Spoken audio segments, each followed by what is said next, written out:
Nous venons de créer une nouvelle revue, Pédagogia, pour répondre à 3 enjeux auxquels l'enseignement supérieur, universités comme les autres lieux d'enseignement tels bien évidemment les grandes écoles, doivent aujourd'hui répondre. L'enseignement supérieur est au cœur des mutations de notre société, avec 3 enjeux. Premier enjeu, l'explosion du nombre d'étudiants.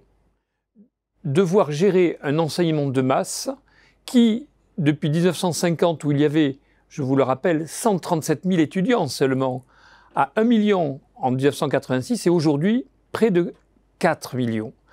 Cela correspond aux besoins du monde du travail. Besoins en cadres, besoins en techniciens, bref, faire limer les cervelles entre eux afin de créer les conditions de compétences collectives.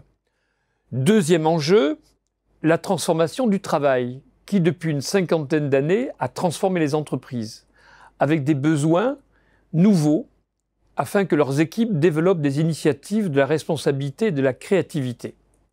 C'est en quoi ces transformations doivent s'appuyer sur des personnes sachant coopérer, s'écouter, discuter entre eux. Or, en France, nous avons une culture du chef. Le chef a toujours raison. Tais-toi et travaille. C'est sur ce principe que fonctionnent beaucoup de gens encore aujourd'hui. Et c'est cette mutation culturelle majeure que nous devons mettre en place, et pas seulement dans l'entreprise, mais aussi dans les amphis. C'est aussi un rapport nouveau que l'étudiant doit avoir avec son enseignant, de la même manière qu'un enseignant doit avoir avec son étudiant. C'est une transformation anthropologique majeure. C'est la fin de la loi du père. Cette loi du père sur laquelle a fonctionné la société française depuis des siècles. Le père tout-puissant, le pater familia, que l'on retrouvait tant dans la vie familiale que dans les structures sociales. C'est la relation à l'autorité qui est mise à mal, dans le couple comme dans l'entreprise, mais aussi à l'université.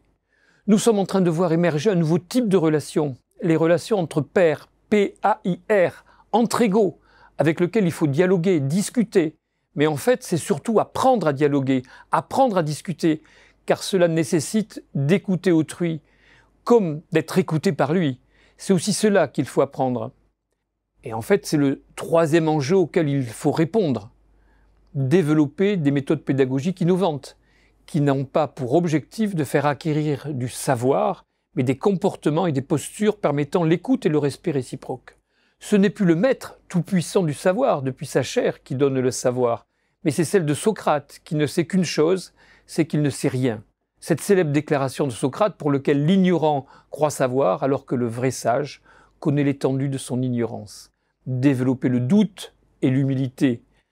L'enseignement n'est plus tout à fait de même nature que l'acquisition du savoir. C'est entrer dans des relations beaucoup plus horizontales, c'est-à-dire entre pairs, P-A-I-R, plutôt que de rester dans des relations verticales. Accompagner des étudiants qui eux-mêmes accompagnent les plus jeunes, bref, des pratiques pédagogiques différentes de celles existantes entre le maître et l'élève. Cela nécessite d'inventer des règles de régulation, des régulateurs pour permettre la mise en place de ces nouvelles formes pédagogiques qui passent par autant de détails que de grands projets, comme repenser les espaces qui n'ont plus simplement pour enseigner, mais pour échanger, réfléchir en petits groupes. Bref, ces pratiques nécessitent de repenser les espaces actuels. Voilà en fait quelques-unes des ambitions de cette revue.